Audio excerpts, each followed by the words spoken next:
네, 오늘은 신명기 23장 15절, 16절 말씀으로 함께 말씀 나누도록 하겠습니다.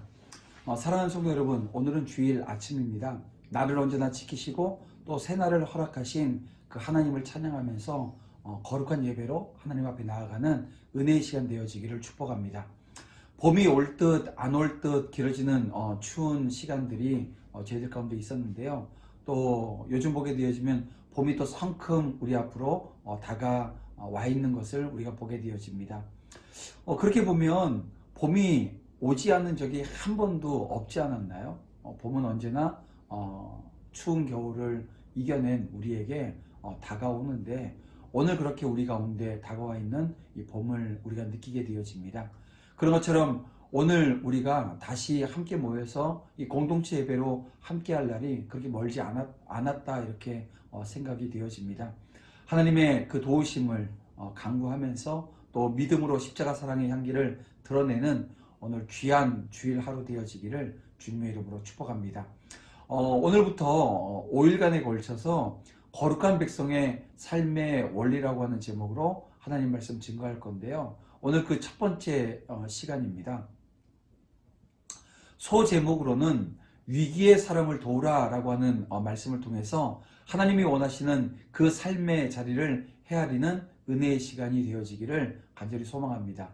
여러분, 이스라엘 사람들 중에 빚등으로 인해서 노예가 되어진 사람들에 대한 규례는 이미 15장 12절에서 18절 말씀에 선포되었었습니다. 근데 15장 말씀에서 이 도망한 이스라엘 노예에 관한 규정을 담고 있지는 않다라고 하는 것입니다. 그래서 오늘 본문은 분명 이스라엘 노예가 아니라 타국에서 도망쳐온 이방인 노예에 관한 말씀인 것을 보게 되어집니다. 여러분, 노예 제도가 성행한 곳에서는 종종 주인으로부터 도망친 그 노예가 있기 마련이죠. 이 고대 근동의 법전들은 도망온 노예들을 보호하는 것을 금지했는데요. 바로 이 동맹을 맺은 국가들은 동맹 조약에 서로 상대방 국가에게 도망온 노예들을 반환하는 그런 규정들을 의무조항으로 두고 있었습니다. 근데 이렇게 고대 근동 정서를 고려할 때 여러분, 주인으로부터 도망온 노예들을 다시 돌려보내지 말 것이며 어디에서든지 정착해서 살 수 있도록 배려하라고 하는 이 말씀은요, 이 율법은 매우 획기적인 말씀이 아닐 수가 없었습니다. 왜냐하면 이 율법은 이스라엘이 다른 나라들과 이 동맹조약을 맺을 때 도망쳐온 노예를 송환하는 일을 포함한다라고 하는 것은 원칙적으로 지금 사회 통념적으로 금하고 있는 것이었기 때문입니다.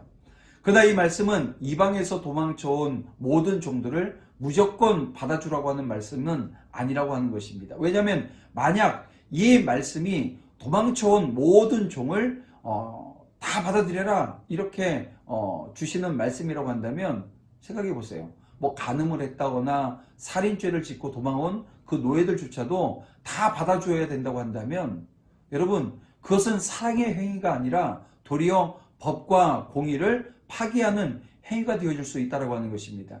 따라서 이 말씀은 분명히 주인의 혹독한 학대를 못 이기거나 또 기타 정당한 사유로 인해서 도망쳐온 이방민족의 노예에게 자비와 긍휼을 베풀라고 하시는 말씀으로 오늘 우리가 받아야 된다는 거죠. 아무튼 하나님께서는 이방인뿐만 아니라 종의 신분을 가지고 있는 낮고 천한 자들에게까지도 이 자비와 긍휼을 베푸셔서 그들이 압제를 피해서 이스라엘 공동체 가운데 들어올 수 있도록 허락해 주셨다고 하는 것입니다. 하지만 그렇다고 해서 모든 압제받는 종들이 이스라엘 공동체 가운데 들어올 수 있었던 것은 아니었다는 것입니다. 오직 자신이 받고 있는 이 모든 압제로부터 벗어나서 자유와 평안을 누릴 수 있는 이스라엘 공동체를 알고 또 동경해야 되고요. 그 동경하는 땅에 이르기 위해서는 적극적으로 행동해야 됐다는 거예요. 또 그런 사람만이 이 공동체 안으로 들어올 수 있었다는 것입니다. 여러분, 이것은 하나님의 나라도 이와 마찬가지라고 하는 것을 오늘 우리가 알게 되어지는데요. 즉 하나님의 나라도 바로 그곳이 인간에게 완전한 자유와 평강을 줄 수 있는 그 유일한 곳이라고 하는 것을 알고 동경해야 됩니다. 그 동경하는 곳에 이르기 위해서 또 뭘 해야 됩니까? 아주 적극적으로 행동하지 않으면 안 된다는 거예요. 그리고 그렇게 행동하는 자에게 주어지는 것이 바로 하나님의 나라라고 하는 것입니다. 예수 그리스도께서는 이러한 자들을 천국을 침노하는 자들이라고 하는 표현을 하셨는데요. 이게 마태복음 11장 12절에 나오는 표현입니다. 그렇습니다. 하나님의 나라는 바로 이처럼 침노하는 자들의 것입니다. 가만히 앉아서 하나님의 나라가 주어지기만을 바라고 아무것도 하지 않는 자들이 아니라 하나님의 나라를 동경하며 사모하고 또 그 나라에 이르기 위해서 무엇이든지 할 수 있는 전투적인 자들만이 차지할 수 있는 곳이 바로 하나님의 나라라는 것입니다. 여러분, 예수 그리스도의 12명의 제자들을 여러분 보세요. 그들은 하나님의 나라를 차지하기 위해서 뭘 했습니까? 가정을 버리고 생업을 버리는 등 자신이 소유했던 그 모든 것들을 버리고 예수님을 쫓았습니다. 예수 그리스도께서는 바로 이런 자들에게 이런 말씀을 주셨습니다. 마가복음 10장 30절 말씀인데요. 현세에 있어 집과 형제와 또 자매와 어머니와 자식과 전토를 100배나 받되 박해를 경하여 받고 내세에 영생을 받지 못할 자가 없느니라 라고 하는 말씀을 주셨습니다. 또 사도 바울은 고백하기를 디모데후서 4장 7절 8절에서 이런 고백을 합니다. 나는 선한 싸움을 싸우고 나의 달려갈 길을 마치고 믿음을 지켰으니 이제 후로는 나를 위하여 의의 면류관이 예비되었으므로 주 곧 의로우신 재판장이 그날에 내게 주실 것이요 내게만 아니라 주의 나타나심을 사모하는 모든 자에게 도니라 이런 말씀을 주셨던 것을 보게 되어집니다. 우리는 이제 하나님의 나라에 이르기 위해서 적극적으로 선한 싸움을 싸우는 여러분 천국을 침노하는 자들이 되어야 한다는 것입니다.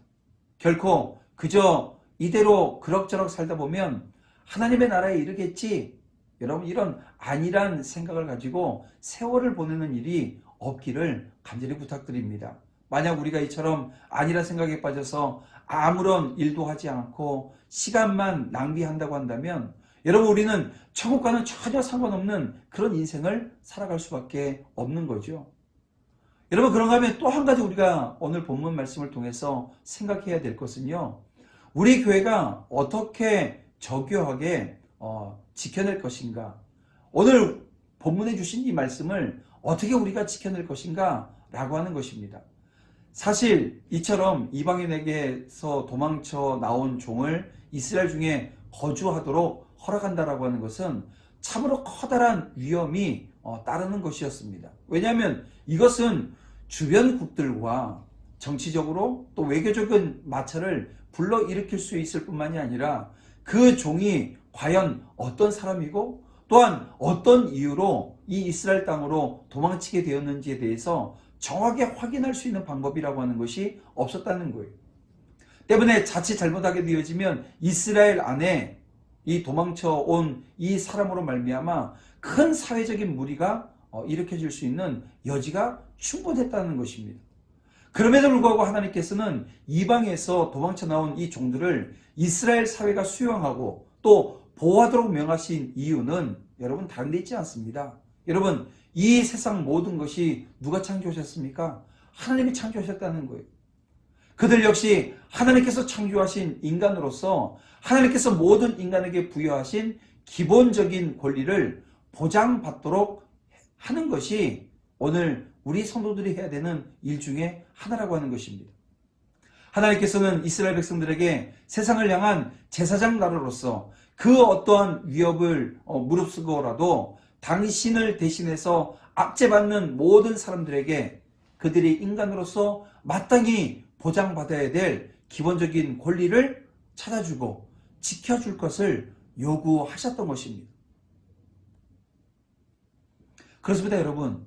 하나님의 백성들에게 하나님을 대신해서 모든 압제받는 자들을 찾아가 그들의 인권을 찾아주고 지켜주어야 하는 것이 오늘 우리 믿는 사람들의 의무라고 하는 것입니다.